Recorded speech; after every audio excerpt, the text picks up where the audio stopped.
예, 저 김성원입니다. 우선 3당 간사님들께 제 건의를 받아주셔서 감사드린다는 말씀을 먼저 드리도록 하겠습니다.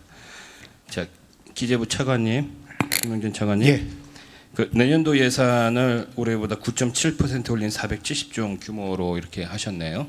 예, 그렇습니다. 자, 그 실업 물가 상승 등으로 가게도 힘들고 또 기업은 규제나 세금 폭탄 등으로 불확실성이 늘고 이 신규 사업 창출에 힘을 쓸 수 없는 분위기인데 이 정부만 호황을 누리고 있다 이런 비판 아닌 비판에 대해서 어떤 생각을 갖고 계십니까? 우선은 그 내년도 그 예산 증가를 간단하게요. 네. 그 정부만 호황이라고 말씀드렸는데요. 정부가 이번 그 예산을 편성하면서 새로이 뭐 세금을 올린다든지 세율을 상향 조정한다든지 그런 것이 아니고요.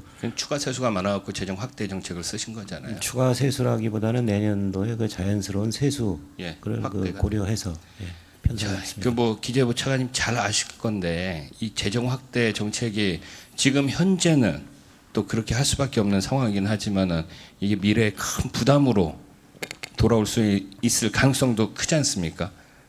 예, 그렇습니다. 예, 그것을 항상 또 고심하는 게 또 기획재정부일 거고요. 예, 그렇습니다. 예, 그 말씀드릴까요? 예, 그래서 정부도 그 재정의 그 지속 가능성 이런 문제도 항상 그 염두에 두고 있고요. 그래서 그 재정 지출 구조 조정이라든지 또는 그 재정 그 운영 시스템 개편 이런 것들을 통해서 수지가 안정적으로 관리될 수 있도록 최선을 다하겠습니다. 뭐 지금 상황에서는 그렇게밖에 말씀하실 수밖에 없다는 것도 알고 있는데 참 이게 이제 미래 세대는 세금 폭탄으로 돌아올 수가 있고 잘못하다가는 이게 이런 재정 확대 정책을 잘못 썼을 때는 국가 부도 위기까지도 갈 수 있다는 우리가 과거의 전례도 좀 있지 않습니까? 또 해가지고 좀 위원님 그 잘 보시면서 예, 그렇게 좀 하기 바랍니다. 예, 위원님의 우려를 충분히 정부도 인식하고 있고요. 네.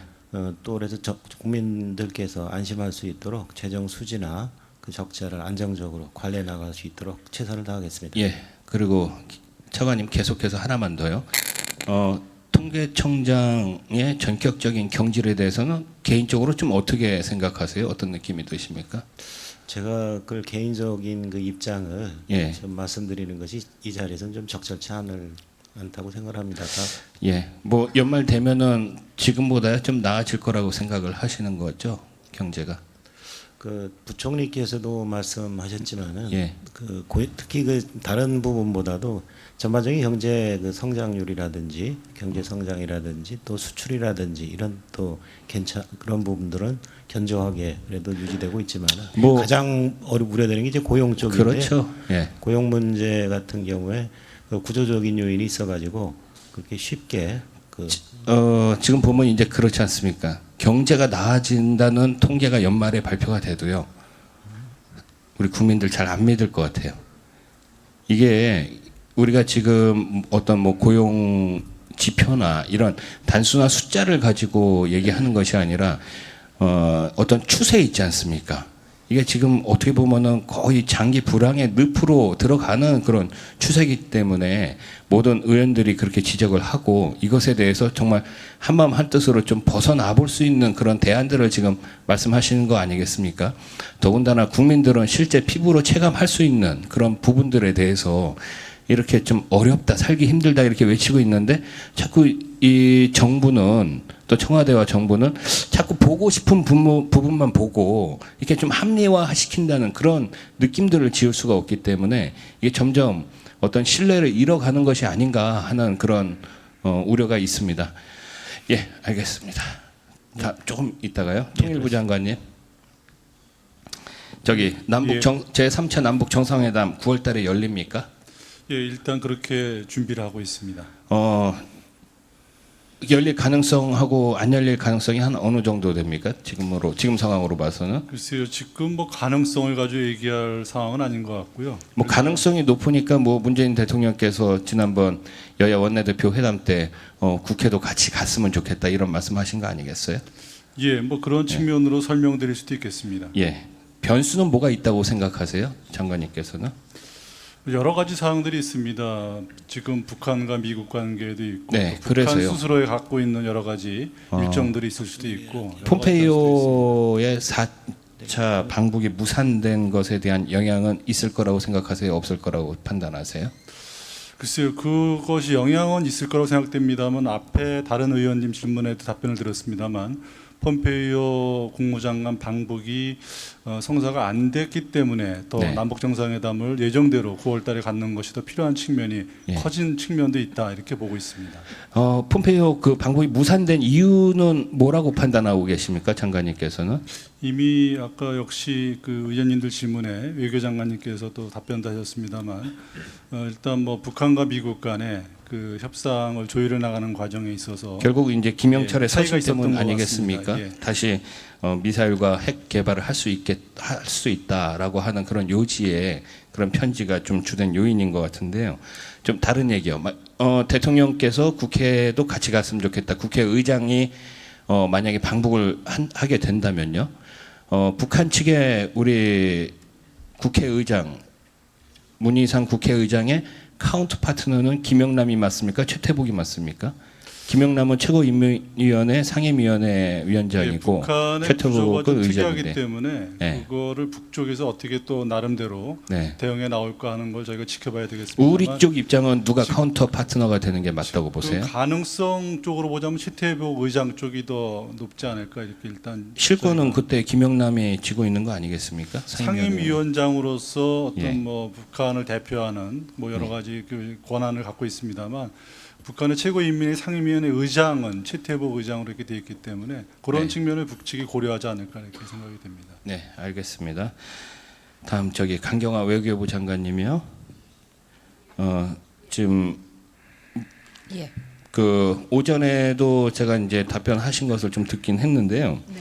그 폼페이오 방북 취소 후에 미국하고의 이제 대화 내용, 좀 포괄적인 협의 내용은 어떤 것이 있었습니까? 예. 간단하게 답변해 주시고. 일단 그 취소가 된 그 결정을 네. 좀 더 설명을 해주셨고요. 네. 그 내용은 뭐 트럼프 대통령께서 트위터로 이미 발신을 하셨던 그 맥락에서 설명이 되었습니다. 그러면은 지금 장관님 보시기에 이제 아무래도 직접적인 대화를 하셨으니까요. 북한의 입장이 조금 바뀔 수 있을 거라고 보세요? 아니면은 조금 강경하게 좀 지속될 거라고 보세요? 예. 북한의 그 반응이 어떨지 지금 그렇지 않아도 좀 주의 깊게 동향을 파악하고 있습니다만 아직 이렇다 할 반응이 아직은 없는 상황입니다. 그래서 좀 더 지켜봐야 되겠습니다. 지금 어저께 운영위에서 임종석 비서실장이 답변을 하실 때는 뭐 그런 것이 있긴 하지만은 곧 정상 궤도에 오를 것 같다, 방북이 될 것 같다 이렇게 얘기를 했는데 그거는 조금 섣부른 판단이었다고 생각하시는 건가요?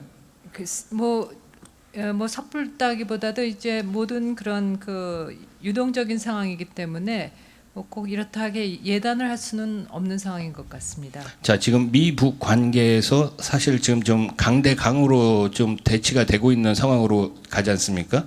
이제 미국에서 다시 이제 군사 훈련을 재개하겠다고 하고 또 북한은 전혀 반응 안 하고 또 압박을 하고 있고, 자, 이런 상황에서 우리 외교부의 역할은 뭐라고 생각하세요? 네, 외교부는 기본적으로 그 미국과의 그 긴밀한 공조, 그 예. 의견 조율 이런 것이 이제 주요 역할이라고 생각을 합니다. 그 북미 간의 그런 어떤 그 대화, 또 남북 간의 대화 이것이 잘 조율이 돼서 선순환으로 나갈 수 있도록 하는 것이 우리 기본 정부의 방향입니다. 그러니까 원론적인 답변이신데, 자, 그러면 하나만 더, 어쨌든 뭐 미국하고 계속 말씀 중이시니까요. 지금 이제 워싱턴 포스트지에서 오늘 발표를 했었거든요. 북한하고 일본이 올해 7월 말 베트남에서 비밀 회담을 했다고 하는데, 그 미국은 전혀 모르고 있는 상황에서 비밀 회담을 했는데 미국 측 반응이 어떻게 나왔습니까? 네, 저희도 그 언론을 통해서 저도 오늘 봤습니다만, 우리도 우리 당국도 파악하지 못하고 있었던 예, 상황인가요? 외교 소식통을 통해서는 파악된 바가 없고요. 혹시 정보 소식통을 통해서 뭐 파악되고 있는지에 대해서는 제가 말씀드리는 정보 소식통하고 외교 라인하고 좀 한 라인 같이 공조하고 협업하는 그런 라인은 없습니까? 별도로 합니까? 예, 북핵 문제와 관련해서는 수시로 그런 어떤 협의하는 그런 메커니즘이 있습니다만 예. 그 이외에 다른 사안에 대해서는 뭐 다 연결된 거 아닌가요? 결국은 우리가 최종적으로 예, 뭐 있습니다만 요 사안에 대해서는 뭐 그 정보 쪽에서 파악하고 있는 사안이 있는지 없는지 지금 모르는 상황에서 저도 오늘 신문을 봤음을 말씀드립니다. 예. 너무 몰두하셔서 시간 보충 질의에 충분히 또 말씀하시죠. 다음은 존경하는 박용진 의원님 질의하십시오.